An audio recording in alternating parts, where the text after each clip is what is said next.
her şeyi. Geceleri teninle gezmeyi, sabah kadar seni öpmeyi. Gerçek aşkın gülleri, özledim senin her şeyi. Geceleri teninle gezmeyi, sabah kadar seni öpmeyi. Gerçek aşkın gülleri.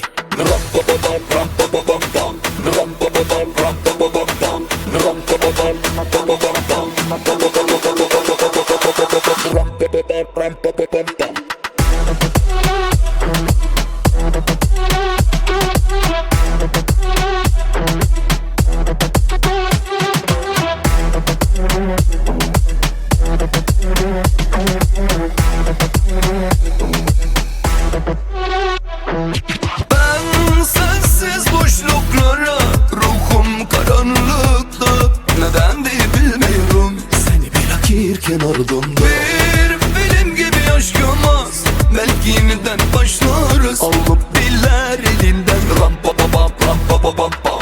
Bir film gibi yaşamaz, belki yeniden başlarız. Alıp diller elinden, ram pa pa pam ram pa pa pam pam. Özledim senin her şeyi.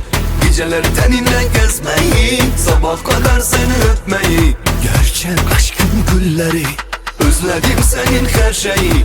Geceleri teninle gezmeyi, sabah kadar seni öpmeyi. Gerçek aşkın gülleri.